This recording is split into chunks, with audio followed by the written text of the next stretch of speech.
Hi hello ನಮಸ್ಕಾರ ವೀಕ್ಷಕರೇ, welcome to spotlight. ಪಯಣ ರೀಲಿಂದ ರಿಯಲ್ಗೆ. ನಾನು ನಿಮ್ಮ ಹರಿಣಿ ನಟರಾಜ್. ಸ್ಪಾಟ್ಲೈಟ್. ವೀಕ್ಷಕರೇ, ಭಾರ್ಗವ ಅವರ ನಿರ್ದೇಶನದಲ್ಲಿ ಗಂಡುಗಲಿ ಕುಮಾರರಾಮ ಅಂತ ಒಂದು ಸಿನಿಮಾ ಬರುತ್ತೆ. ಆ ಸಿನಿಮಾ ಪೌರಾಣಿಕ ಸಿನಿಮಾ. ಆ ಸಿನಿಮಾದಲ್ಲಿ ನಮ್ಮ ಧರ್ಮ ಅವರು ಒಂದು ಮೇಜರ್ ಪಾತ್ರವನ್ನು ಮಾಡ್ತಾರೆ. ಆ ಪಾತ್ರ ಯಾವುದು ಮತ್ತು ಅವರ ಎಕ್ಸ್ಪೀರಿಯನ್ಸ್ ಹೇಗಿತ್ತು ಈ ಸಂಚಿಕೆಯಲ್ಲಿ ನಾವು ತಿಳ್ಕೊಳ್ಳೋಣ. ಬನ್ನಿ ಅವರನ್ನು ಕಾರ್ಯಕ್ರಮಕ್ಕೆ ಸ್ವಾಗತಿಸೋಣ. ಸರ್ ನಮಸ್ಕಾರ. ಕಾರ್ಯಕ್ರಮಕ್ಕೆ ಸ್ವಾಗತ ಸರ್. ಭಾರ್ಗವ ಅವರ ನಿರ್ದೇಶನದಲ್ಲಿ ಗಂಡುಗಲಿ ಕುಮಾರರಾಮ ಅಂತ ಒಂದು ಸಿನಿಮಾ ಮಾಡ್ತಾರೆ, ಮೈಥಾಲಜಿ ಸಿನಿಮಾ. ಅದು ಹೇಗಾಯಿತು ಸರ್ ಸಿನಿಮಾ? ಅಯ್ಯೋ, ಅದು ಒಂಥರ ನಂದು ಹಿಸ್ಟ್ರಿ ರೆಕಾರ್ಡ್. ಅದು ನಂದು ಲೆಕ್ಕ ತಗೊಂಡು ನನಗೆ ಸಿಕ್ಕಿದ್ದಕ್ಕೆ. ಯಾಕೆಂದರೆ ಅಲ್ಲಿ ಇವತ್ತಿಗೂ ಭಾರ್ಗವ ಅವ್ರಿಗೆ ನಾನು ಥ್ಯಾಂಕ್ಸ್ ಹೇಳ್ತೀನಿ. ಏನಕ್ಕೆ ಅಂದರೆ ಆ ಸಿನಿಮಾದ ಒಂದು ಕತೆ ಹೇಗಿತ್ತು ಅಂದರೆ, ಮಲ್ಲಿಕಾರ್ಜುನ್ ಅಂತ ಇದು ಮ್ಯಾನೇಜರ್, ನಮ್ಮ ವಜ್ರೇಶ್ವರಿ ಇದಕ್ಕೆ ಅವರೇ ರೆಗ್ಯುಲರ್ ಮ್ಯಾನೇಜರ್. ಅವರು ಮಲ್ಲಿಕಾರ್ಜುನ್ ಯಾರಂದರೆ ನಮ್ಮ ವೀರಪ್ಪನ ಕಿಡ್ನಾಪ್ ಮಾಡಿದ ನಾಗಪ್ಪನ ಅಣ್ಣ ತಮ್ಮ. ಆ ಮನುಷ್ಯ ಭಾಳ ಒಳ್ಳೆಯ ಮನುಷ್ಯ, ಭಾಳ ಇದು ತಮ್ಮ ಹಿಂಗಿದೆ ಬರಬೇಕು. ಗಂಡುಗಲಿ ಕುಮಾರರಾಮ ಅಂತ ಇವರು ಪಟ್ಟಾಭಿರಾಮ್ ಅಂತ ಪ್ರೊಡ್ಯೂಸರು. ಅದು MS ರಾಮಯ್ಯ ಅವ್ರ ಮಗ. ಅದು ಅವತ್ತಿನ ಕಾಲಕ್ಕೆ ಮೋಸ್ಟ್ ಹೈಯೆಸ್ಟ್ ಬಜೆಟ್ ಸಿನಿಮಾ ಅದು. ಸುಮ್ಮನೆ ಅಲ್ಲ ಅದು, ಪಾಪ ಅದು ಸಕ್ಸಸ್ ಆಗಿರೋದು ಕತೆ ಬೇರೆ. ಅದು ತುಂಬ ಇಷ್ಟ ಇದೆ, ತುಂಬ ಕತೆ ಇದೆ ಇದ್ರ ಬಗ್ಗೆ ಹೇಳ್ಕೋಬೇಕು ನಾನು. ಪಿಕ್ಚರ್ ಕ್ಯಾರೆಕ್ಟ್ರು ಇದಾಯಿತು. ಈ ಥರ ಒಂದು ಆಡಿಷನ್ಗೆ ಬರಬೇಕು ಅಂದರು. ಇದು ಯಾವ್ದಿದು ಆಡಿಷನ್, ನಾವೆಲ್ಲ ಆಲ್ರೆಡಿ ಎಸ್ಟಾಬ್ಲಿಷ್ ಹೇಗೆ ಅಂತ ಅಂದ್ಕೊಂಡು ಸರಿ ಆಯಿತು ಬರ್ತೀನಿ. ಅದು ಭಾರ್ಗವ್ ಅಂತ ಡೈರೆಕ್ಟ್ರು ಹಂಗೆ ಅಂದ್ಬಿಟ್ಟು ಸರಿ ಹೋದಾಗ ಆಡಿಷನ್ ಅಂತ ಹೋದ್ರು. ಆಮೇಲೆ ಅವತ್ತೇನಕ್ಕೂ ಇದಾಗಿ ಕಾರಣದಿಂದ ಕ್ಯಾನ್ಸಲ್ ಆಗೋಯ್ತು. ಸರಿ ಶೂಟಿಂಗಿಗೆ ಫಿಕ್ಸ್ ಆಗೋಯ್ತು ನಂದು. ಇನ್ನವ್ರದ್ದು ಪ್ರತಿಯೊಂದು ಕವಿರತ್ನ ಕಾಳಿದಾಸ ಇರ್ಬೋದು, ಹುಲಿಯಾಲಿನ ಮೇವು, ಅದು ಇದು ಎಲ್ಲ ಸಿನಿಮಾನು ನೋಡ್ಕೊಂಡಿದ್ದೆ. ಹೇಗಿರುತ್ತೆ ಮೈಥಾಲಜಿ ಈ ಥರದ್ದೆಲ್ಲ ಹೇಗೆ ಇದು ಮಾಡಬೇಕು. ಸರಿ ಆಯಿತು, ಹಿಂಗಿರುತ್ತೆ ರಾಜಶೈಲಿ ಎಲ್ಲ ಉಚ್ಚಾರಣೆ ಎಲ್ಲ ಸ್ಪ್ಲಿಟ್ ಮಾಡಿ ಹೇಳಬೇಕು, ಡೈಲಾಗ್ಸು ಸ್ಪೆಲ್ಲಿಂಗ್ಸ್ ಸ್ವಲ್ಪ ಬುಕ್ಕಿಶ್ ಮಾತಾಡಬೇಕು, ಆ ಥರ ಬುಕ್ಕಿಶ್ ಅಂದ್ಬಿಟ್ಟು ಎಲ್ಲ ಪ್ರಿಪೇರ್ ಆಗಿ ಹೋಗಿದೆ. ಅಲ್ಲಿ ಸರಿ ಆಯಿತು. ಒಂದು 8 ಜನ ಅಸೋಸಿಯೇಟ್ಸ್ ನಮ್ಮ ಇವ್ರಿಗೆ, ಭಾರ್ಗವ 6ರಿಂದ 8 ಜನ ಅಸೋಸಿಯೇಟ್ಸ್. ಅದರಲ್ಲಿ ಪಾಪ ಒಬ್ಬರು ಹೇಮಾ ಅಂತ ಇದ್ದರು, ಅವರು ತೀರೋದ್ರು. ಅವರು ಒಬ್ಬರು ಅಸೋಸಿಯೇಟ್ ಅದರಲ್ಲಿ. ಸೊ ಪ್ರತಿಯೊಬ್ಬರು ಬರೋದು. ನೀವೇ ಲೈನ್ಸ್ ಕೊಟ್ಟಿದ್ರು ನನಗೆ, ಹೆಂಗೆ ಹೇಳ್ತೀರಾ ಡೈಲಾಗ್ ಹೇಳ್ರಿ ಅನ್ನೋರು. ನನಗೆ ಇದು ಯಾಕೆ ನಾನು ಆಲ್ರೆಡಿ ರೆಡಿ ಮಾಡ್ಕೊಂಡಿದ್ದೆ. ಬಾಡಿ ಲ್ಯಾಂಗ್ವೇಜ್ ರೆಡಿ ಮಾಡ್ಕೊಂಡು ತುಂಬ ಕಿರ್ಚ್ಕೊಂಡು ಮಾಡಬೇಕು. ಅಲ್ಲಿ ಮಾನಿಟ್ರ್ ಇರುತ್ತಲ್ಲ, ಅವಾಗ ಮಾಡ್ತೀನಿ ಅಂತ. ಹೌದಾ, ಓಕೆ ಅಂದ್ಬಿಟ್ಟು ಒಬ್ಬರು ಹೊರಟೋದು. ಇನ್ನೊಬ್ಬರು ಹಿರೇಮಠ ಅಂತ ಅವರು ತೀರೋದ್ರು ಪಾಪ. ಅವರು ಕ್ಯಾನ್ಸರ್ ಬಂತಿರೋದು.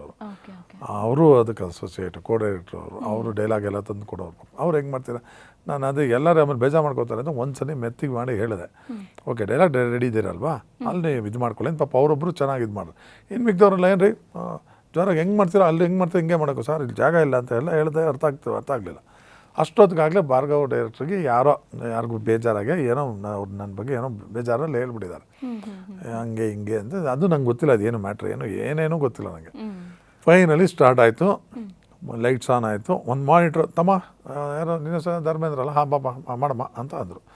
ಸರಿ ಆಯಿತು. ಹಿಂಗೆ ಆ ಕ್ಯಾರೆಕ್ಟ್ರು ಅದರಲ್ಲಿ ಹೇಳೋದು, ಅದು ಏನೋ ಈ ಎಪ್ಪಟ್ಟಿ ರಾಯನ ಜೊತೆ ಯುದ್ಧವೇ ಕುಮಾರರಾಮ, ಮೊದಲು ನನ್ನ ಕುದುರೆ ಬೊಲ್ಲನನ್ನು ನಿಯಂತ್ರಿಸಿ ಆಮೇಲೆ ನನ್ನ ಜೊತೆ ಯುದ್ಧ ಮಾಡುವ ಯೋಚನೆ ಮಾಡು ಅಂತ ಒಂದು ಲೈನ್. ಅದು ಇನ್ನೂ ಒಂದಷ್ಟಿದೆ ಲೈನ್ ಮರ್ತ್ಕೊಂಡಿದ್ದೀನಿ. ಮಾಡು ಅಂದಾಗ ಇನ್ನೊಂದಷ್ಟು ಬರುತ್ತೆ. ಅವ್ರು ಏನೋ ಹೇಳ್ತಾರೆ ಮತ್ತು ಆ ಥರ ಎಲ್ಲ ಹೇಳಿದೆ. ಯಾವಾಗ ಸ್ಮೈಲು ಪ್ಲಸ್ಸು ಒಂದು ಹುಬ್ಬು ಏರಿಸ್ಕೊಂಡು ಏನು ಮಾಡಿದ್ನೋ, ಅದಾದಮೇಲೆ 1 ನಿಮಿಷ ನನ್ನ ಅಸೋಸಿಯೇಟ್ಸ್ ಎಲ್ಲ ಯಾರಿದ್ದಾರೆ ಎಲ್ಲ ಬನ್ನಿ ನನ್ನ ಹಿಂದೆ ನಿಂತ್ಕೊಳ್ಳಿ ಅಂದರು. ನಾನು ಹಿಂಗೆ ನನ್ನನ್ನು ಕೂತ್ಕೋತಮ್ಮ ಅಂತ ಕೂರಿಸಿ ಭಾರ್ಗವ್ ನಿಂತ್ಕೊಂಡು ಹಿಂದೆ ಇರೋರಿಗೆ ಎಲ್ಲರೂ ನಮ್ಮಲ್ಲಿ ಇಲ್ಲೊಬ್ಬ ಮಿಸ್ಟೇಕ್ ಮಾಡಿದ್ದಾರೆ, ಅವ್ರ ಧರ್ಮ ಎಲ್ಲ ಯಾಕೆ ಸರ್, ಅವರೆಲ್ಲ ಕಮರ್ಷಿಯಲ್ ಡೈಲಾಗ್ಸ್ ಬಾರ ಅಂತ ಮಾತಾಡೋರು, ಅವ್ರನ್ನೆಲ್ಲ ಯಾಕೆ ಹಾಕ್ತೀರಾ, ಬೇಡ ಬೇರೆಯವ್ರನ್ನ ಹಾಕಿ ಅಂತ ನನಗೆ ತುಂಬ ತಲೆ ಕೆಡಿಸೋರು. ನನ್ನ ಹಿಂದ್ಗಡೆ ಅವನಿಗೆ ನಾನು ನಿಮ್ಮ ಮುಂದೆ ಬೈಯಲ್ಲ ಮಾಡಲ್ಲ, ಇದನ್ನು ತಿದ್ಕೊಂಬಿಡ್ಲಿ. ಎಂತೆಂಥ ಕೆಲವ್ರಿಗೆ ಪ್ರತಿಭೆ ಇರುತ್ತೆ, ತಿಳ್ಕೊಂಡು ಇದು ಮಾಡಬೇಕು. ಸುಮ್ಮನೆ ನಾವು ಕ್ಯಾನ್ಸಲ್ ಮಾಡಿ ಅವ್ರನ್ನ ಚಿಕ್ಕದಲ್ಲೇ ಇಡೋದಲ್ಲ, ಹಂಗೆ ಹಿಂಗೆ ಅಂತ ನನ್ನ ಮುಂದೆ ಅವ್ರು ಇವತ್ತಿಗೂ ಅವ್ರು ಯಾರು ಆ ಥರ ಹೇಳಿದ್ರು ಅನ್ನೋದು ಗೊತ್ತಿಲ್ಲ, ತೋರಿಸಿಲ್ಲ ಅವರು ಭಾರ್ಗವ ಅವರು ಅಂತ. ಒಳ್ಳೆ ಇದು ನನಗೆ ಖುಷಿ ಆಯಿತು. ನಿನ್ನನ್ನು ಕಟ್ ಮಾಡ್ಸೋಕೆ ತುಂಬ ಪ್ರಯತ್ನ ಪಟ್ರಪ್ಪ ಅಂತಲೂ ಹೇಳಿದ್ರು, ಎದುರಿಗೆ ಹೇಳಿದ್ರು. ಅದು ಭಾಳ ಖುಷಿ ಆಯಿತು. ಹೌದಾ ಅಂದರೆ ಇಷ್ಟೆಲ್ಲ ನಡೆದಿದೆ ಹಿಂದ್ಗಡೆ ನಮ್ಮ ಪಾತ್ರದ ಬಗ್ಗೆ ಅಂತ ಖುಷಿ ಆಯಿತು. ಆಮೇಲೆ ಶಿವಣ್ಣ ಬಂದರು, ನನ್ನ ರಾಜು ಡ್ರೆಸ್ ನೋಡಿ ಭಾಳ ಖುಷಿ ಆಗಿತ್ತು. ಒಪ್ಕೊಂಡು ತುಂಬ ಇದು ಮಾಡ್ರು. ಅಣ್ಣವರು ಅದು ಮುಹೂರ್ತದ ದಿನ, ಗಂಡುಗಳಿಗೆ ಕುಮಾರ್ ಮುಹೂರ್ತದ ದಿನ ಮರೆಯೋಂಗೇ ಇಲ್ಲ. ತುಂಬ ಚೆನ್ನಾಗಿ ಆಶೀರ್ವಾದ ಮಾಡ್ರು. ಆ ರಾಜು ಗೆಟಪ್ ನೋಡಿ ಖುಷಿ ಪಟ್ಟರು, ಇದು ಮಾಡಿದ್ರು, ಆಶೀರ್ವಾದ ಮಾಡಿದ್ರು. ಅದಾದಮೇಲೆ ಆ ಸಿನಿಮಾದ ಒಂದೊಂದು ತುಂಬಾ ಇಷ್ಟ ಇದೆ. ಆಮೇಲೆ ಪಟ್ಟಾಭಿರಾಮ್ ಅವರು ನನಗೆ, ನಾನು ಈಗಾಗಲೇ ಹೇಳಿದ್ದೆ, ಯಾವುದು ಯುವರಾಜ ಟೈಮಲ್ಲಿ ಯಾವಾಗ ಆರ್ ಶ್ರೀನಿವಾಸ್ ಅವರು ಹೆಂಗೆ ಎಕ್ಸ್ಟ್ರಾ ಪೇಮೆಂಟ್ ಕೊಟ್ಟರು, ಅದೇ ಥರ ನಮಗೆ ಪಟ್ಟಾಭಿರಾಮ್ ಅವರು ತುಂಬ, ನನಗೆ ಅಂತಲ್ಲ ಹೊಸ ಇನ್ನೂ ನ್ಯೂ ಕಮರ್ಸ್ಗೂ ಅಲ್ಲಿ ತುಂಬ ಒಳ್ಳೆ ಪೇಮೆಂಟ್ ಕೊಟ್ಟಿದ್ರು, ತುಂಬ ಒಳ್ಳೆ ಭರವಸೆ ಕೊಟ್ಟಿದ್ರು. ಪಾಪ ಅವರು ನಿಜವಾಗ್ಲೂ ಎಂಥ ಮಾತು ಹೇಳಿದರು ಅಂದರೆ, ಅವರು ಮರೆಯೋಕ್ಕಾಗಲ್ಲ. ಆ ಟೈಮಲ್ಲಿ ನಾವು 2006-07 ಟೈಮಲ್ಲಿ ಅದು ಅವರು ಒಂದೇ ಮಾತಾಡಿ, ಈ ಸಿನಿಮಾ ನಾನು ಅವತ್ತಿನ ಕಾಲಕ್ಕೆ 8 ಕೋಟಿನೇ ನಾನು ಖರ್ಚು ಮಾಡಿದ್ದೀನಿ ಅಂತ ಹೇಳಿದರು. ಹೌದು 8 crores 2006 ಟೈಮಲ್ಲಿ 8 crores ಅಂದರೆ ತಮಾಷೆ ಅಲ್ಲ. ಅದನ್ನು ಏನಾರು ನನಗೆ ಅದಕ್ಕೆ ಇನ್ನೇ ಲಾಭ ಬೇಡ, ಒಂದೇ ₹1 ಕಾಯಿನ್ ಅಷ್ಟೇ. 8 ಕೋಟಿಗೆ ₹1 ಕಾಯಿನ್ ನನಗೆ ಬರಲಿ, ನಾನು ಇಲ್ಲಿರೋ ಆರ್ಟಿಸ್ಟ್ಗಾಗಲಿ ಟೆಕ್ನಿಷಿಯನ್ಸ್ಗಾಗಲಿ ನನ್ನದೇ ಆದ ಒಂದು ಔಟ್ಸ್ಕರ್ಟ್ಸಲ್ಲಿ ಹೋಟೆಲೆಲ್ಲ ಸೈಟ್ ಕೊಡ್ತೀನಿ ಅಂತೆಲ್ಲ ಹೇಳಿದರು. ಎಂಥ ಮಾತಾಡಿದ್ರು ಗೊತ್ತಾ. ಅದು ಉಳಿಸ್ಕೊಳ್ಳೋಕ್ಕಾಗಲಿಲ್ಲ, ಕಾರಣದಿಂದ ಸಿನಿಮಾ ಹಿಟ್ ಆಗಲಿಲ್ಲ. ಅದು ಭಾಳ ಬೇಜಾರಾಯಿತು. ಅದೇನಾರು ಹಿಟ್ ಆಗಿಬಿಟ್ಟಿದ್ರೆ ಇಷ್ಟೊತ್ತಿಗೆ ಅದು ಎಷ್ಟು ಸಿನಿಮಾಗಳು ಬಂದಿರೋದು ಮೈಥಾಲಜಿದು. ಶಿವಣ್ಣ, ಅಪ್ಪು ಇದ್ದರು, ಎಲ್ಲ ನಾವು ಸುದೀಪ್ ಆಗಲಿ, ದರ್ಶನ್ ಆಗಲಿ, ಎಲ್ಲರದು.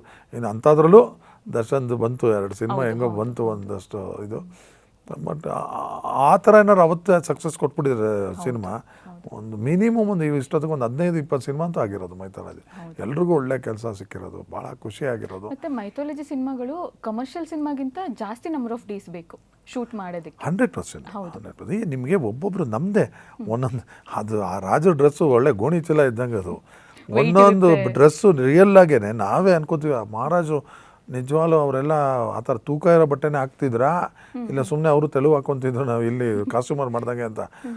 ಈ ಸಲ ಏನು ಮಾಡ್ಬಿಟ್ರು, ಒರಿಜಿನಲ್ ಒಂದು ಸ್ವಲ್ಪ ಭಾರ ಇರೋದೆ, ಮಿನಿಮಮ್ 3-4 kg ಬಟ್ಟೆ ಇರೋದು, ಅದನ್ನು ಹಾಕ್ಕೊಂಡು ಅದಾದ್ಮೇಲೆ ಆರ್ನಮೆಂಟ್ಸು, ಆಮೇಲೆ ಆ ಕಿರೀಟ ಎಂಥ ಭಾರ ಇರುತ್ತೆ.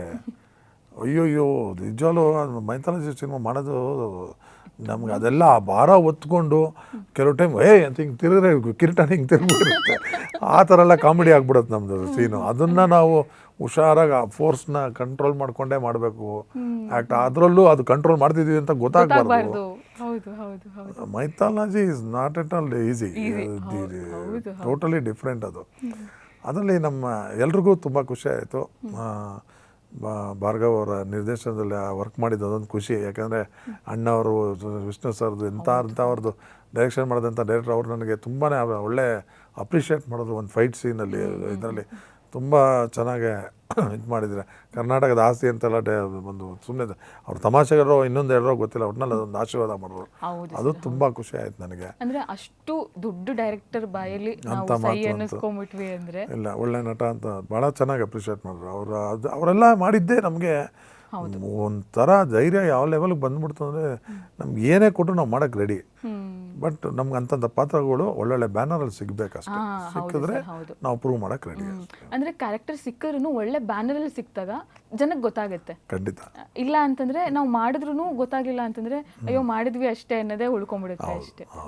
ಓಕೆ ಸರ್, ಇನ್ನು ಮೈಥಾಲಜಿ ಸಿನಿಮಾ ಅಂತಂದರೆ ಆ್ಯಕ್ಟಿಂಗು ಡಿಫ್ರೆಂಟ್ ಇರುತ್ತೆ.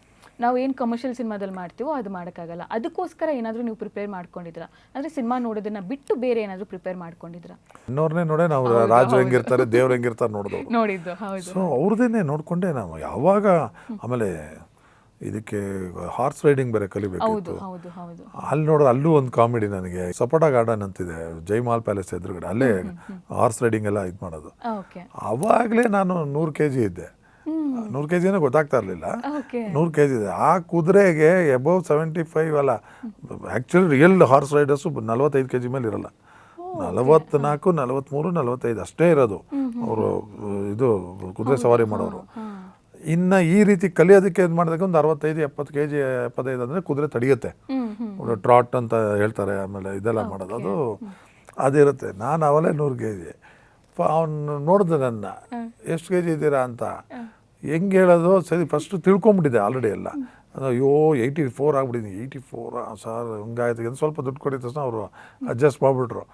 ಪಾಪ ಕುದುರೆ ಗೊತ್ತಲ್ಲ ಕೂತ ಮೇಲೆ ಅವ್ರು adjust ಅದು ಮಾಡ್ಕೊಂಡು ಅದು ಗ್ರರ್ ಅಂತ ಇದೆ, ಮೂವ್ ಮಾಡ್ತಾ ಇಲ್ಲ. ಇವ್ರು ನಡಿ ಅಂತ ಅದು. ಆಮೇಲೆ ಪಾಪ ಟ್ರಾಟ್ ಮಾಡಿ ಹಂಗೂ ಅಡ್ಜಸ್ಟ್ ಮಾಡಿ ನಾನು ಕ್ಯಾರೆಟು ಅದು ಇದು ಎಲ್ಲ ತಿನ್ನಿಸಿ ಫ್ರೆಂಡ್ ಮಾಡ್ಕೊಂಡಿದ್ದೆ. ಒಂದೂ 2 ಸಲ ಎಗರಿಸಿ ಬೀಳಿಸ್ತು, ಬಿಸಾಕ್ತು. ಆಮೇಲೆ ಅಡ್ಜಸ್ಟ್ ಆಗಿ ಅಲ್ಲಿ ಹಾರ್ಸ್ ರೈಡಿಂಗ್ ಕಲಿಬೇಕು ಅಂತ ಹೇಳಿದ್ರು, ಅದು ಕಲ್ತು. ಆಮೇಲೆ ಸೋರ್ಡ್ ಫೈಟ್ ಕಲಿಬೇಕಿತ್ತು, ಅದನ್ನು ಪ್ರಾಕ್ಟೀಸ್ ಮಾಡ್ಕೊಂಡಿದ್ದೆ. ಯಾಕಂದ್ರೆ ಅದ್ರಲ್ಲಿ ಯುದ್ಧ ಎಲ್ಲ ಇದೆ, ತುಂಬ ಇದೆಲ್ಲ ಇತ್ತು. ಆಮೇಲೆ ರಾಮ್ ಶೆಟ್ಟಿ ಅವರು ಫೈಟ್ ಮಾಸ್ಟರ್ ಇದ್ದಿದ್ದು, ಭಾಳ ಚೆನ್ನಾಗಿ ಮಾಡಿಸಿದ್ರು. ತುಂಬಾನೇ ಇಷ್ಟೊಂದೆಲ್ಲ ಇದಿದೆ.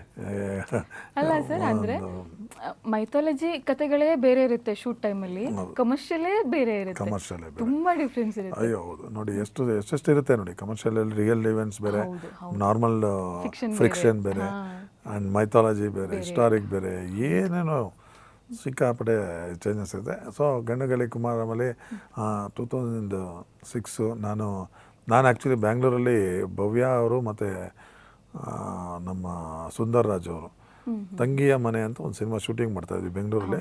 ಶಿವಣ್ಣ ಜೈಪುರಲ್ಲಿ ಇದೇ ಗಂಡುಗಲಿ ಕುಮಾರ್ ರಮೇಶ್ ಸೆಟ್ಟಲ್ಲೇ ಇದ್ದರು. ಅವ್ರದ್ದೇನೋ ಒಂದು ಪೋರ್ಷನ್ ನಡೀತಾ ಇತ್ತು ಶೂಟಿಂಗು. ಆ ಟೈಮಲ್ಲಿ ಬೆಳಿಗ್ಗೆ ನಮಗೆ 10-10:30 ಅಷ್ಟರಲ್ಲೇನೋ ವಿಷಯ ಬಂತು. ಇಟ್ ವಾಸ್ ಏಪ್ರಿಲ್ 12th, ಅಣ್ಣವರು ತೀರ್ಕೊಂಡ್ರು ಅಂತ. ಆವಾಗ ಶಿವಣ್ಣ ಅಲ್ಲಿಂದ ನಾವು ಫೋನ್ ಮಾಡಿದ್ವಿ. ಹಿಂಗೆ ಅಂತ ನಾನು ನಿಜಾನ ಅಂತ ತಿಳ್ಕೊಳಕ್ಕೆ ಶಿವಣ್ಣಗೆ ಫೋನ್ ಮಾಡ್ತಾಯಿದ್ದೆ ಕೆಲವು ವಿಚಾರನ.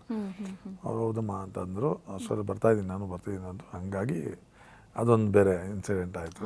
ಅಣ್ಣವ್ರು ಇದ್ದಿದ್ರೆ ಅದು ನೋಡ್ಬೋದಾಯ್ತು, ಅವರು ಅದು ಮಿಸ್ ಆಯಿತು. ಅಟ್ಲೀಸ್ಟ್ ಅಂದರೆ ಮಗ ಮೈಥಾಲಜಿ ಕ್ಯಾರೆಕ್ಟರ್ ಮಾಡ್ತಿದ್ದಾರೆ ಅಂದರೆ ಅದು ತುಂಬ ದೊಡ್ಡ ವಿಷಯ ಅವ್ರಿಗೂ.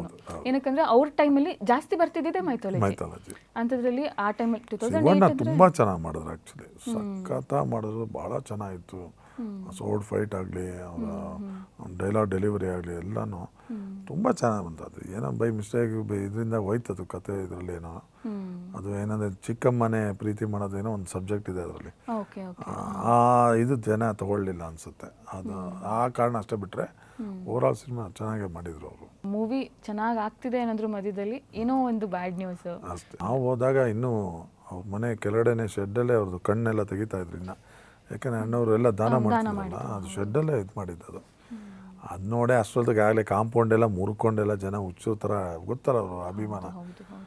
ಅದಾದಮೇಲೆ ನಾವು ಅಲ್ಲಿ ಇದೇ ಥರ ಹೋದಲ್ಲೂ ಅಷ್ಟೇ, ನನ್ನ ಕಾರೇ ಹಿಂಗೆ ರಿವರ್ಸ್ ಮಾಡಿ ಬೀಳಿಸ್ಬಿಟ್ಟಿದ್ರು ಇದರಲ್ಲಿ ಸ್ಟೇಡಿಯಂ ಹತ್ರ, ಕಂಠೀರವ ಸ್ಟೇಡಿಯಂ ಹತ್ರ. ಆಮೇಲೆ ಅಲ್ಲಿ ಕಂಠೀರವ ಸ್ಟುಡಿಯೋ ಅಲ್ಲಿ ಅವ್ರದ್ದು ಬಾಡಿನೇ ರಿವರ್ಸ್ ಬಿದ್ದೋಯ್ತು. ಅದಾದಮೇಲೆ ಮತ್ತೆ ಹೋಗಿ ಇದು ಮಾಡಿ ಮಾಡಿದ್ದವರು ಪಾಪ, ಕರೆಕ್ಟಾಗಿ ಸಂಸ್ಕಾರ ಮಾಡಿದ್ದು. ಬಟ್ ಯಾರಿಗೂ ಅಷ್ಟೊಂದು ಐಡಿಯಾ ಇರಲಿಲ್ಲ, ಅವಾಗಿನ ಇದ್ದಿದ್ದು ಗೌರ್ಮೆಂಟ್ಗೂ ಅಷ್ಟೊಂದು ಐಡಿಯಾ ಇರಲಿಲ್ಲ ಎಷ್ಟೊಂದು ಜನ ಬರ್ತಾರೆ ಅಂತ. ಅಣ್ಣವ್ರದ್ದು ಬಿಟ್ಟರೆ ನಾನು ಆ ಥರ ಓವರ್ ಕ್ರೌಡ್ ನೋಡಿದ್ದು ಅಂದರೆ ಈ ಮೊನ್ನೆ ಈ RCB ಅವರು ಇದ್ರಲ್ಲಿ ಪಾಪ 11 ಜನ ಸತ್ತು ನೋಡಿ, ಅವಲೇ ಗೊತ್ತಾಯಿತು ಯಾರ್ಯಾರ ವ್ಯಾಲ್ಯೂ ಹೆಂಗಿರುತ್ತೆ ಅನ್ನೋದು. ಭಾಳ ಕಷ್ಟ. ಸರ್, ಮೈಥಾಲಜಿ ಸಿನಿಮಾ ಅಂತಂದರೆ ದೊಡ್ಡ ಅರಮನೆ, ಜಾಸ್ತಿ ಜನ ಇರ್ತಾರೆ, ಮತ್ತು ಮ್ಯಾನ್ ಪವರ್ ಜಾಸ್ತಿ ಬೇಕು ಅದಕ್ಕೆ ಕಮರ್ಷಿಯಲಿಗಿಂತ ಹೋಲಿಸ್ಕೊಂಡ್ರೆ. ಮತ್ತು ಕಾಸ್ಟ್ಯೂಮ್ಸು ಹಾಗೆ ಇರುತ್ತೆ.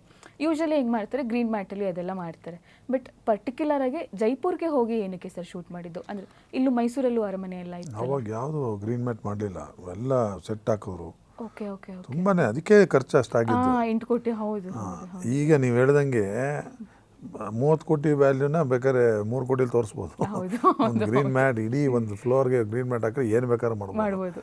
ಬಟ್ ಬಿಲೋ ಅಂದರೆ ಬಿಫೋರ್ 2010 ಒಳಗಡೆ ನಮ್ಮ ಇಂಡಿಯನ್ ಮೂವೀಸಲ್ಲೆಲ್ಲ ಭಾಳ ರಿಯಲ್ ಆಗೇ ಮಾಡೋರು ಪಾಪ. ಸೆಟ್ಗಳು ಹಾಕಿ ತುಂಬ ಖರ್ಚು ಮಾಡೋರು ಮಾಡಿದ್ದಾರೆ. ಹಂಗೆ ಇದು 2006 ಅಂದರೆ ನಾವು ಮಾಡಿದ ಶೂಟಿಂಗ್ 2005 ಟೈಮಲ್ಲಿ ತುಂಬಾ ಖರ್ಚು ಮಾಡಿ ಭಾಳ ಇದಿತ್ತು, ಎಫರ್ಟ್ ಇತ್ತು. ಆಮೇಲೆ ಏನು ನಮ್ಮ ಡ್ರೆಸ್ಗಳಾಗಲಿ, ಕಾಸ್ಟ್ಯೂಮ್ಸ್ ಆಗಲಿ, ಬೆಳಗ್ಗೆ ನಾವು 6-6:30 ಹೋಗಿ ಮೇಕಪ್ ಕೂತ್ಕೊಂಡ್ರೆ 8-8:30 ಮುಗಿಯೋದು. ಆಮೇಲೆ ಈ ಕಾಸ್ಟ್ಯೂಮ್ ಎಲ್ಲ ಹಾಕ್ಕೊಂಡೆಲ್ಲ ಮಾಡೋ 9 ಗಂಟೆ. ಆಮೇಲೆ ಎಲ್ಲರೂ ಎಷ್ಟು ಜನ ಮೇಕಪ್ ಮ್ಯಾನ್ಗಳು, ಎಷ್ಟು ಜನ, ಎಷ್ಟು ರೂಮ್ಸು, ಎಷ್ಟು ಇದು. ಏನು ಸುಮ್ಮನೆ ಶ್ರೀನಿವಾಸ ಮೂರ್ತಿ ಅವರು, ಎಷ್ಟು ಜನ ಆರ್ಟಿಸ್ಟ್ಗಳು. ಹಿಂಗೆ ನೋಡಿದ್ರೆ ಉದ್ದ ಬರೀ ಆ್ಯಕ್ಟರ್ಸ್, ಎಲ್ಲ ಆಕ್ಟರ್ಗಳು ರೆಡಿ ಆಗ್ತಾ ಇರ್ತಾರೆ. ಎಲ್ಲರೂ ರೆಡಿ ಆಗಬೇಕು, ಎಲ್ರದ್ದು ಇದಾಗಿ ಅದು ಕೂತ್ಕೋಬೇಕು. ಆಸ್ಥಾನ ಅಂದರೆ ಅಷ್ಟು ಜನ ಹಂಗಿರಬೇಕು. ಅಲ್ಲ ಸುಮ್ಮನೆ ಅಲ್ಲ, ಭಾಳ ಪರ್ಟಿಕ್ಯುಲರ್ ಚೇರ್ಗಳಿರುತ್ತೆ, ದೊಡ್ಡ ಚೇರ್ಗಳಿರುತ್ತೆ ಎಲ್ಲರಿಗೂ. ಭಾಳ ಇದಿತ್ತು. ಆಮೇಲೆ ಪಾಪ ಬೆಳಗ್ಗೆ ಸೆಟ್ ರೆಡಿ ಮಾಡಬೇಕು, ಲೈಟಿಂಗ್ಸು, ಹೌದು ಹೌದು ಹೌದು. ಆಮೇಲೆ ತುಂಬಾ ಪ್ರಿಪ್ರೇಷನ್ ತೊಗೊಂಡು ತುಂಬ ಡೇಸೇ ಬರೀ ಸೆಟ್ಗೆ ಇದಕ್ಕೇ ಹೋಯ್ತು. ಹೌದು ಹೌದು. ಹಂಗಾಗಿ ಟುಕ್ ಟೈಮ್ ಅಷ್ಟೇ. ಓಕೆ ಸರ್, ನೀವು ವಿಲನ್ ಮಾಡಿದ್ರಿ, ಪೊಲೀಸ್ ಕ್ಯಾರೆಕ್ಟರ್ಸ್ ಎಲ್ಲ ಮಾಡಿದ್ರಿ, ಬಟ್ ಒಂದ್ಸತಿ ರಾಜನ್ ಕ್ಯಾರೆಕ್ಟರ್ ಮಾಡಿ ಮೇಕಪ್ ಎಲ್ಲ ಆದಮೇಲೆ ಕಿರೀಟ ಎಲ್ಲ ಇಟ್ಕೊಂಡ್ಮೇಲೆ ನಿಮ್ಮನ್ನು ನೀವು ಕನ್ನಡಿಯಲ್ಲಿ ನೋಡ್ಕೊಂಡಾಗ ನಿಮಗೆ ಹೆಂಗೆ ಫೀಲ್ ಆಯಿತು ಸರ್? ಅಲ್ಲ, ಪ್ರತಿಯೊಬ್ಬರಿಗೂ ಕನ್ನಡಿಯಲ್ಲಿ ಅವ್ರು ನೋಡ್ಕೊಂಡಾಗ ಅವ್ರು ಮೈನಸ್ ಮರ್ತಿ ಪ್ಲಸ್ಸೇ ಎಂಜಾಯ್ ಮಾಡ್ತಿರ್ತಾರೆ. ಹೌದು ಹೌದು ಹೌದು ಅಷ್ಟೇ. ಅದನ್ನು ಅದರಲ್ಲೂ ಈ ರಾಜರದ್ದು ಗೆಟಪ್ಪು ಅದು ನೋಡಿದಾಗ ನನಗೆ ಖುಷಿಗಿನ್ನ ನನಗೆ ಚೆನ್ನಾಗಿ ಕಾಣುತ್ತೆ ಅಂತ ಹೇಳಿದಾಗ ಇದೆಯಲ್ಲ ಖುಷಿ, ಅದು ತುಂಬಾ ಖುಷಿ ಕೊಡ್ತು. ತುಂಬ ಜನ ನನಗೆ ಅಪ್ರಿಷಿಯೇಟ್ ಮಾಡಿದ್ರು. ಆ ಡ್ರೆಸ್ಗಳು ಹಂಗೆ ಇತ್ತು ನನಗೆ. ಲಕ್ಕಿಲಿ ಅದರಲ್ಲೇನು ವಿಕಾರ ಏನು ಮಾಡಲಿಲ್ಲ, ನೀಟಾಗಿ ಹೇಗಿತ್ತು ಅದೊಂದು ವಿಗ್ಗು, ಅದೊಂಥರ ಭಾಳ ಚೆನ್ನಾಗಿತ್ತು. ಯೂಶಲಿ ಕೂದಲು ಜಾಸ್ತಿ ಬಿಟ್ಟಿರ್ತಾರೆ. ಹೌದು ಹೌದು, ಆ ಥರ ಭಾಳ ಚೆನ್ನಾಗಿ ಎಂಜಾಯ್ ಮಾಡಿದ್ವಿ, ಖುಷಿ ಆಯಿತು. ಓಕೆ ಸರ್, ಒಂದು ಮಾತಲ್ಲಿ ಏನಾದರೂ ಹೇಳೋದಾದರೆ ಕಮರ್ಷಿಯಲ್ ಮೂವಿಗೂ ಮೈಥಾಲಜಿ ಮೂವಿಗೂ ಡಿಫ್ರೆನ್ಸ್ ಏನಿರುತ್ತೆ? ಡಿಫ್ರೆನ್ಸ್ ಇಷ್ಟೇ, ಅದೂ ರಿಯಲ್ಲೇ. ಮೈಥಾಲಜಿ ಮೂವೀಸೆಲ್ಲ ಇದ್ದಿದ್ದಂಥವ್ರು, ರಾಜ್ಯಗಳು ಇದ್ದವರು, ಆಳದವರು, ಅಂಥವ್ರ ಬಗ್ಗೆ ಎಷ್ಟೊಂದಿದೆ ಸಬ್ಜೆಕ್ಟ್ ನಮ್ಮಲ್ಲಿ. ಎಷ್ಟೋ ಜನದಿದೆ. ಇಮ್ಮಡಿ ಪುಲಕೇಶಿ ಅವರು ಇದೆ, ಪ್ರತಿಯೊಂದು ಎಷ್ಟೊಂದು ಎಲ್ಲ ನಮ್ಮ ಅಣ್ಣವ್ರು ಮಾಡಿಬಿಟ್ಟಿದ್ದಾರೆ. ನಮಗೆ ಒಳ್ಳೆ ಚಾನ್ಸ್ ಇವೆಲ್ಲ ಮಾಡಬೇಕು. ನೋಡಿ ಹಿಂದೀಲಿ ಎಂತೆಂಥದ್ದು ಮಾಡ್ತಾರೆ. ರಣವೀರ್ ಸಿಂಗ್ ಎಷ್ಟು ಮಾಡಿದ್ದಾನೆ ಆ ಥರ ರಾಜುಗಳು, ಅವ್ರದ್ದೆಲ್ಲ ಹೆಂಗೆ ಹೋಗಿದೆ. ಯಾಕೆ ಕನ್ನಡದಲ್ಲೇ ಇರೋದು ಎಲ್ಲ ರಾಜುಗಳು, ಅದನ್ನು ಯಾಕೆ ಮಾಡ್ತಿಲ್ಲ? ಮೇಜರ್ ಇದನ್ನು ತೋರಿಸ್ದವ್ರು ಅವರೆಲ್ಲ. Krishnadevaraya very long back start ಆಗಬೇಕಾಗಿತ್ತು. ಇದೇ ಕ್ರಾಂತಿವೀರ ಸಂಗೊಳ್ಳಿ ರಾಯಣ್ಣ ಮಾಡ್ತಿರ್ಬೇಕು, ಜಯಪ್ರದ ಅವ್ರ ತಮ್ಮ ಕೃಷ್ಣದೇವರಾಯ ಸಬ್ಜೆಕ್ಟ್ ಎಲ್ಲ ರೆಡಿ ಮಾಡಿದ್ರು. ಏನಕ್ಕೆ ಏನು ರೀಸನ್ ಗೊತ್ತಿಲ್ಲ. ಆಲ್ರೆಡಿ ನನ್ನ ಕ್ಯಾರೆಕ್ಟ್ರನ್ನು ಫಿಕ್ಸ್ ಮಾಡಿದ್ರು. ಅದಕ್ಕೆ ಸ್ಟಾರ್ಟ್ ಆಗುತ್ತೆ ತೆಲುಗು, ಕನ್ನಡ, ತಮಿಳ್ ಅಂತ ಅವಾಗ ಅಂದ್ಕೊಂಡಿದ್ದು ನಾವು. ಅವ್ರು ಅಂದ್ಕೊಂಡಿದ್ದು. ಪಾಪ ನನಗೆ ಜಯಪ್ರದ ಮೇಡಮೇ ಹೇಳಿ ಇದು ನೀವು ಮಾಡಬೇಕು, ಯಾಕಂದರೆ ನಾನು ಕ್ರಾಂತಿವೀರ ಸಂಗೊಳ್ಳಿ ತುಂಬ ಲೆಂತ್ ಡೈಲಾಗ್ ಹೇಳಿದ್ದೆ. ಅವ್ರ ಜೊತೆನೇ ಇದ್ದಿದ್ದು, ಅವ್ರ ಕಾಂಬಿನೇಷನ್ ಇದ್ದಿದ್ದು ಡೈಲಾಗ್ ಅದು ಮುಂದೆ ಹೇಳ್ತೀನಿ. ಅದು ಆ ಪಾತ್ರನ ಆ ಡೈಲಾಗ್ ಡೆಲಿವರಿ ಆದಮೇಲೆ ಪರ್ಟಿಕ್ಯುಲರ್ ಅವ್ರ ಬ್ರದರ್ನ ನೆಕ್ಸ್ಟ್ ಟೈಮ್ ಕರೆಸಿ ನನಗೆ ಇಂಟ್ರೊಡ್ಯೂಸ್ ಮಾಡಿ ಈ ಥರ ಹೇಳಿದರು, ಯು ವಿಲ್ ಡೂ ಅಂತ. ಆಗಲಿಲ್ಲ, ಅದೇನಕ್ಕಾಗಿಲ್ಲ ಗೊತ್ತಿಲ್ಲ. ಅಂದರೆ ಇವಾಗಿನ ಪರಿಸ್ಥಿತಿ ಯೋಚನೆ ಮಾಡಿದ್ರೆ ನಾರ್ಮಲ್ ಕಮರ್ಷಿಯಲ್ ಸಿನಿಮಾ ಮಾಡೋದಕ್ಕೇ ಯೋಚನೆ ಮಾಡೋ ಥರ ಇದೆ. ಇನ್ನು ಮೈಥಾಲಜಿ ತುಂಬ ದೂರದ ಮಾತು. ಬಟ್ ಏನಂದರೆ ಅವತ್ತಿನ ಟೈಮಲ್ಲಿ ನಾವು ಗಂಡುಗಲಿ ಕುಮಾರ ಮಾಡೋ ಟೈಮಲ್ಲಿ ನಿಜ ಅಲ್ಲ, ಮೈಥಾಲಜಿ ಅಂದರೆ ಎಲ್ಲ ವರ್ಗದವರು ನೋಡ್ತಾರೆ ಅನ್ನೋದು ಒಂದು ಕಾನ್ಫಿಡೆನ್ಸ್ ಇತ್ತು. ಯಾಕೆ ನೀವು ಹೇಳಿದಾಗ ನೋಡಿ, ಕಮರ್ಷಿಯಲ್ಗೂ ಮೈಥಾಲಜಿಗೂ ಡಿಫ್ರೆನ್ಸ್ ಇಷ್ಟೇ. ಕಮರ್ಷಿಯಲ್ ಈಸ್ ಕಮರ್ಷಿಯಲ್, ನಾವೇ ಏನೋ ಅನ್ಕೊಂಡು ಮಾಡೋದು ಸಬ್ಜೆಕ್ಟು, ಸ್ಟೈಲು. ಈಗ ಒಬ್ಬ ಡಾನ್ ಹೋಗ್ಬಿಟ್ಟು ಪ್ರೈಮ್ ಮಿನಿಸ್ಟರ್ ಮುಂದೆನೇ ಕೂತ್ಕೊಂಡು ಮಾತಾಡ್ತಾನೆ ಅನ್ನೋ ಥರನೂ ತೋರಿಸ್ತಾರೆ KGF ಅಲ್ಲಿ. ಅಂದರೆ ಅದೊಂದು ಇದು ಥಾಟ್, ಅದು ಅಷ್ಟೇ ಕಮರ್ಷಿಯಲ್. ಹೆಂಗೂ ಇರ್ತಾನೊಬ್ಬ ಡಾನ್ ಅಂತ ತೋರಿಸ್ತಾರೆ. ಆದರೆ ಮೈಥಾಲಜಿ ಹಂಗಲ್ವಲ್ಲ, ಏನಿದೆ ಅದೇ ಮಾಡಬೇಕು. ಅದರಲ್ಲೂ ಜನಕ್ಕೆ ಇಷ್ಟ ಆಗುತ್ತೆ, ಇಂಥವ್ರು ಹಿಂಗಿದ್ರು ಹಿಂಗಿತ್ತು ಲೈಕ್ ಸ್ಟೋರಿ ಅಂತ. ಅದೊಂದು ಭಾಳ ಡಿಫ್ರೆನ್ಸಿಗೆ ತಕ್ಕಂತೆ ಅಂಥ ಸಿನಿಮಾಗಳು ಬರಬೇಕು, ಎಸ್ಪೆಷಲಿ ಕನ್ನಡ ಇಂಡಸ್ಟ್ರಿಲಿ ಬರಬೇಕು. ಹೌದು. ಸರ್, ನೀವು ವಿಲನ್ ಮಾಡ್ತಾ ಇದ್ರಿ, ಮೈಥಾಲಜಿ ಶಿಫ್ಟ್ ಆದ್ರಿ, ಅದಾದಮೇಲೆ ಮತ್ತೆ ವಿಲನಿಗೆ ಶಿಫ್ಟ್ ಆಗ್ತೀರಾ. ಏನಾದರೂ ಶಿಫ್ಟ್ ಆಗೋದಕ್ಕೆ ಏನಾದರೂ ಸ್ವಲ್ಪ ಹಿಂಸೆ ಅಂತ ಏನಾದರೂ ಅನ್ನಿಸ್ತಾ? ಹಿಂಸೆ ಅನ್ನಿಸ್ಲಿಲ್ಲ, ಯಾಕಂದರೆ ಮೈಥಾಲಜಿಲಿ ವಿಲನೇ ಲೆಕ್ಕ. ನಾನು ಎಪ್ಪಟ್ಟಿರಾಯ ಒಂಥರ ನನಗೆ ಅಹಂಕಾರ ಜಾಸ್ತಿ ಅದರಲ್ಲಿ. ನಾನು ಯುದ್ಧ ಮಾಡ್ತಾನ, ಫಸ್ಟ್ ನಾನು ಕುದುರೆ ಇದು ಮಾಡಲಿ, ಅದನ್ನು ಕಂಟ್ರೋಲ್ ತೊಗೊಳ್ಳಿ, ಈಗೋಯಿಸ್ಟಿಕ್ ರಾಜ ನಾನು. ಸೊ ಹಂಗಾಗಿ ಅದರಲ್ಲೂ ಒಂದು ಸ್ವಲ್ಪ ರಫ್ ರೋಲ್ ಇದ್ದಿದ್ದು. ಸೊ ಏನು ಅನಿಸ್ಲಿಲ್ಲ. ಓಕೆ ಸರ್, ಮೈಥಾಲಜಿ ಅಂತಂದರೆ ಎಲ್ರಿಗೂ ಮನೆಯಲ್ಲೂ ಎಕ್ಸ್ಪೆಕ್ಟೇಷನ್ ಜಾಸ್ತಿ ಇರುತ್ತೆ. ಯಾವ ಥರ ಇರ್ಬೋದು, ಇಷ್ಟು ವರ್ಷ ಈ ಥರ ಮಾಡಿದ್ದಾರೆ ಅನ್ನೋದು. ಮನೆಯಲ್ಲಿ ರಿಲೀಸ್ ಆದಮೇಲೆ ಯಾವ ಥರ? ಅದೇ ಫಸ್ಟ್ ಟೈಮ್ ಅನಿಸುತ್ತೆ ಪ್ರೀಮಿಯರ್ ಶೋ ಅಂತ ನಾವು ಇದರಲ್ಲಿ PVR ಅಲ್ಲಿ ಪ್ರೀಮಿಯರ್ ಶೋ ಹಾಕಿದ್ರು. Shivanna picture first before release ಒಂದ್ಸಲ ನೋಡ್ಲಿ ಅಂತ. ಯಾಕಂದ್ರೆ ಅದಕ್ಕೆ ಮುಂಚೆಲ್ಲ ಇತ್ತು, ಇಲ್ಲ ಅಂತಲ್ಲ, ಪ್ರೀಮಿಯರ್ ಅನ್ನೋದು ಇದ್ದೇ ಇತ್ತು. ಈ ಥರ ಒಂದು ದೊಡ್ಡದಾಗೆ ರಿಚ್ ಆಗಿ ತೋರಿಸಿದ್ದು PVR ಅಲ್ಲಿ ತೋರಿಸಿದ್ದು ಅಂದರೆ ಗಂಡುಗಲಿ ಕುಮಾರರಾಮನೇ, ನನ್ನ ಗ್ಯಾಪ್ ಇರಂಗೆ. ಅದೇ ಪಿಕ್ಚರ್ನ ನಾವು ಪ್ರೀಮಿಯರ್ ಶೋಲ್ ನೋಡಿದ್ದೆ. ಇಡೀ ನಮ್ಮ ಫ್ಯಾಮಿಲಿನೆಲ್ಲಾನು ಕರೆಸಿದ್ರು, ಎಲ್ಲರೂ ನೋಡಿದ್ವಿ. ಬಟ್ ಅದೇ ಸಿನಿಮಾ ಚೆನ್ನಾಗಿ ಇದು ಮಾಡೋದು. ನನ್ನ ಆ್ಯಕ್ಟಿಂಗ್ ಬಗ್ಗೆ ಆಗಲಿ ಆ್ಯಂಡ್ ನನ್ನ ಡ್ರೆಸ್ಸು ಅದೆಲ್ಲ ತುಂಬಾ ಅಪ್ರಿಷಿಯೇಟ್ ಮಾಡಿದ್ರು. ಮತ್ತು ಅಂಬರೀಷ್ ಅಣ್ಣ ನೋಡಿದ್ರೆ ಸರ್? ಅಂಬರೀಷ್ ಅಣ್ಣನೂ ಇದ್ದರು, ಅಂಬರೀಷ್ ಅಣ್ಣನೂ ಬಂದರು. ಬಟ್ ನಮ್ಮದು ಪಾತ್ರ ನಾನೇನು ಕೇಳೋಕೆ ಹೋಗಿಲ್ಲ ಆ ಟೈಮಲ್ಲಿ. ಬಟ್ ಅದನ್ನೇ ಏನೋ ಮಾತಾಡ್ತಾಯಿದ್ರು, ಶಿವಣ್ಣ ಅವರೆಲ್ಲ ಮಾತಾಡ್ತಾಯಿದ್ರು, ಅಷ್ಟು ನೋಡಿದೆ ಅಷ್ಟೇ. ಅಂದ್ರೆ ಹೋಗಿ ಕೇಳಕ್ಕೂ ಆಗಲ್ಲ ಹೆಂಗಿತ್ತು ಅಂತ ಕೇಳಕ್ಕೂ ಆಗಲ್ಲ. ನಾನೇನು ಕೇಳಿಲ್ಲ ಅದನ್ನು. ಬಟ್ ನನ್ನ ಬಗ್ಗೆ ಅವ್ರಿಗೆ ತುಂಬಾ ಅಪ್ರಿಷಿಯೇಷನ್ ಅಂದರೆ ಮಾಡಿದ್ದು. ಹೌದು, ಚೆನ್ನಾಗಿ ಮಾಡ್ತೀಯಾ ಹಂಗೆ ತುಂಬಾ ನನಗೆ ಹೊಗಳಿದ್ದಾರೆ. ಹೋಗ್ಲಿದ್ರು ಅದು ಬೈದೇ ಬಿಟ್ಟೆ ಹೋಗ್ಲಿರ್ತಾರೆ ಅದ್ರಲ್ಲೂ ಅವರು. ಇಲ್ಲ ತುಂಬಾ ಪ್ರೀತಿ ಮಾಡ್ತಿದ್ರು ನನ್ನ. ಗಂಡುಗಲಿ ಕುಮಾರರಾಮ ಅಂತಂದ್ರೆ ಏನು ನೆನಪಾಗುತ್ತೆ ನಿಮಗೆ ಎಂಡಿಗೆ ಹೇಳಬೇಕು ಅಂತಂದ್ರೆ? ಅಯ್ಯೋ, ಸೋರ್ಡ್ ಫೈಟಲ್ಲಿ ಅಲ್ಲಿ ಫೈಟರ್ಸ್ ಇರ್ತಾರಲ್ಲ ಕೆಲವರು, ಆ ಸೋರ್ಡಲ್ಲಿ ಇಲ್ಲಿ ನೋಡಿ ಇದೊಂದು ಮಾರ್ಕ್ ಇದೆ ನೋಡಿ, ಇದು ಇದೇ ಕಿತ್ಕೊಂಡು ಓಪನ್ ಆಗ್ಬಿಟ್ಟಿತ್ತು ಫುಲ್ಲು. ಸೋರ್ಡಲ್ಲಿ ರಿಯಲಾಗೆ ಹೊಡೆದ್ಬಿಟ್ಟಿದ್ದ. ಅದೊಂದು ಆ ಪೇಯ್ನು ಮರೆಯೋಂಗಿಲ್ಲ. ಗಂಡುಗಲಿ ಕುಮಾರರಾಮಲ್ಲಿ ಒಂದು ವೈಟ್ ಕುದುರೆ ಇದೆ ನನಗೆ, ಅದರಲ್ಲೂ ಅದನ್ನು ಡೆಸರ್ಟಲ್ಲಿ ಸುಮ್ಮನೆ ಬೆಳೆ ಫ್ರೀ ಇದ್ದಾಗ ಪ್ರಾಕ್ಟೀಸ್ ಅನ್ನೋ ಥರ ಹೇಳ್ಬಿಡೋದು. ಖುಷಿ ಆಗ್ಬಿಟ್ಟಿತ್ತು, ನಂಗೆ ಅಡ್ಜಸ್ಟ್ ಆಗ್ಬಿಟ್ಟಿತ್ತು ಅದು. ಅದ್ರ ಜೊತೆ ಓಡಿಸ್ಕೊಂಡು ಹೋಗೋದು. ಬಟ್ ಎಂಡೇ ಕಾಣ್ತಾ ಇರಲಿಲ್ಲ. ಡೆಸರ್ಟ್ ನಥಿಂಗ್ ಲೈಕ್ ಸಮುದ್ರ. ಈ ಮರಳುಗಾಡು ಇದೆಯಲ್ಲ ನಿಜವಾಗ್ಲೂ, ಅಲ್ಲಿ ನೋಡ್ಬಿಟ್ಟು ನನಗೆ ಒಂಥರ ಭಯ ಆಗೋಯ್ತು. ಅದು ಹೋಗ್ತಾ ಇದೆ ಕುದುರೆ, ಹೋದೆ ಅದು ಹೋಗ್ತಾನೇ ಇದೆ, ಅದು ಕರ್ಕೊಂಡು ಹೋಗ್ತಾ ಇದೆ. ಅಲ್ಲಿ ತಪ್ಪಿಸ್ಕೊಳ್ಳೋದಕ್ಕೇನಿಲ್ಲ, ಅಲ್ಲಿ ಏನಿಲ್ವೆಲ್ಲ. ಹಿಂದೆ ತಿರ್ರ ಇವರೇ ಕಾಣ್ತಾ ಇಲ್ಲ, ಅಷ್ಟು ಸಣ್ಣ ಕಾಣ್ತಾ ಇದ್ದಾರೆ, ಅಷ್ಟು ಮುಂದೆ ಹೋಗ್ಬಿಟ್ಟಿದ್ದೀನಿ. ಆಮೇಲೆ ವಾಪಸ್ಸು ಟರ್ನ್ ಮಾಡ್ಕೊಂಡು ವಾಪಸ್ ಬಂದ ತಕ್ಷಣ ಅದು ನನ್ನೂ ಕೇರ್ ಮಾಡಲಿಲ್ಲ, ಏನೂ ಮಾಡಲಿಲ್ಲ. ನನ್ನ ಸಮೇತ ಕರ್ಕೊಂಡೋಗಿ ಅದೊಂದು ಡ್ರಮ್ಮಲ್ಲಿ ನೀರು ಇರುತ್ತೆ, ಹೋಗಿ ಡ್ರಮ್ಮಲ್ಲಿ ನೀರು ಕುಡಿಯೋಕೆ ಹೋಗ್ಬಿಡ್ತು. ಆಮೇಲೆ ಅವ್ನು ಬೈದ ಪಾಪ, ಅದ್ರದ್ದು ಇದು ಇಮಿಡಿಯೇಟ್ ಅದು ಓಡಿಸ್ಕೊಂಡ್ಬಂದ್ಮೇಲೆ ನೀರು ಕುಡಿಸ್ಬಾರ್ದಂತೆ, ಕುದುರೆಗೆ ಅದು ಹಾರ್ಟ್ ಅಟ್ಯಾಕ್ ಆಗಿಬಿಡುತ್ತೆ ಅಂತ. ನನಗೇನಾಗುತ್ತೆ ಅದೇ ಹೇಳ್ಕೊಂಬಂದು ಕುಡಿಸ್ತು, ನಾನೇನು ಮಾಡಲಿ ತಿಳಿ. ಅದಾದಮೇಲೆ ಇಳಿದಿದ್ದು. ಅಂದರೆ ಎಂಡೇ ಇಲ್ಲ ಅದಕ್ಕೆ, ಡೆಸರ್ಟ್ ಕೂಡ ಸಮುದ್ರ ಥರನೇ ಅದು. ಆಮೇಲೆ ಹೇಳ್ತಾರಲ್ಲ ಅದು, ಆಮೇಲೆ ನಾವು ಈ ಡಿಸ್ಕವರಿ ಚಾನಲ್ ನೋಡೋದು ತಿಳ್ಕೊಂಡಿದ್ವಿ, ಬಿಸಿಲಲ್ಲಿ ನಾವು ನೋಡಿದಾಗ ಆ ಎವಾಪ್ರೇಟ್ ಇದಾಗುತ್ತೆ ನೋಡಿ, ಅದು ಫ್ಲೇಮ್ ಥರ ಹಿಂಗಾಗ್ತಾ ಇರುತ್ತೆ. ಅದು ನೋಡಿ ಅಲ್ಲಿ ನೀರಿದ್ದೇನ ಅಂತ ಅನ್ಸುತ್ತೆ, ಬಟ್ ಅಲ್ಲಿ ನೀರು ಇರಲ್ಲ. ಆ ಥರ ಎಲ್ಲ ಫೀಲ್ ಆಗುತ್ತೆ ಅಲ್ಲಿ. ಅಯ್ಯೋ ತುಂಬ ಒಳ್ಳೆ ಎಕ್ಸ್ಪೀರಿಯನ್ಸ್. ಅಷ್ಟೊಂದು ಕಾಸ್ಟ್ಯೂಮ್ ಹಾಕೊಂಡು ಅಯ್ಯೋ ಅದನ್ನ ಹೇಳಕ್ಕೆ ಆಗಲ್ಲ. ಬಟ್ ಬಿಡಿ, ಅವಾಗ ಜೋಶ್ ಇತ್ತು ನಮಗೆ. ಆ ಬಿಸಿಲು, ಟ್ಯಾನ್ ಆಗುತ್ತೆ, ಮೇಕಪ್ ಇದಾಗುತ್ತೆ, ಅವೆಲ್ಲ ಕಾಮನ್ ಸೆನ್ಸ್ ಇರಲಿಲ್ಲ ನಮಗೆ. ಅದು ಕುದುರೆ ಖುಷಿ, ಅದು ಹಾಕೊಂಡು ಹೋಗ್ತಾ ಇದ್ವಿ. ಫಸ್ಟ್ ಟೈಮ್ ಮೈಥಾಲಜಿ ಕ್ಯಾರೆಕ್ಟರ್ ರಾಜ. ಆಮೇಲೆ ಫ್ರೀಗೆ ಬಿಟ್ಟರೆ ಈ ಥರ ಕುದುರೆಯಲ್ಲಿ ಓಡಿಸೋದು ಎಲ್ಲ ಚೆನ್ನಾಗಿ ಎಂಜಾಯ್ ಮಾಡಿದ್ವಿ. ಓಕೆ ಸರ್, ಇಷ್ಟೊತ್ತು ಕೂತ್ಕೊಂಡು ನಮ್ಮ ಜೊತೆ ನಿಮ್ಮ ಎಕ್ಸ್ಪೀರಿಯನ್ಸ್ನ ಶೇರ್ ಮಾಡಿದ್ದಕ್ಕೆ ತುಂಬ ಧನ್ಯವಾದ. Thank you so much. Thank you so much. So ವೀಕ್ಷಕರೇ, ನೋಡಿದ್ರಲ್ಲ, ನಮ್ಮ ಧರ್ಮ ಅವರ ಅಭಿನಯದ ಗಂಡುಗಲಿ ಕುಮಾರರಾಮ ಸಿನಿಮಾ ಬಗ್ಗೆ ಸಾಕಷ್ಟು ವಿಚಾರಗಳನ್ನ ತಿಳ್ಕೊಂಡ್ವಿ. ಅದ್ರ ಜೊತೆಗೆ ಅವರ ಎಕ್ಸ್ಪೀರಿಯನ್ಸ್ ಕೂಡ ತಿಳ್ಕೊಂಡ್ವಿ. ನಾನಂತೂ ಈ ಸಂಚಿಕೆನ ತುಂಬಾ ಎಂಜಾಯ್ ಮಾಡಿದೆ. ನೀವು ಕೂಡ ಎಂಜಾಯ್ ಮಾಡಿರ್ತೀರಾ ಅಂತ ಅನ್ಕೊತೀನಿ. ಹಾಗಾದರೆ ನನ್ನ ನಿಮ್ಮ ಭೇಟಿ ಮುಂದಿನ ಸಂಚಿಕೆಯಲ್ಲಿ. ಅಲ್ಲಿವರೆಗೂ ಸಣ್ಣ ಉದಯ ಕಾಮಿಡಿ ನೋಡ್ತಾ ಇರಿ, ನಗ್ತಾ ಇರಿ. Spotlight.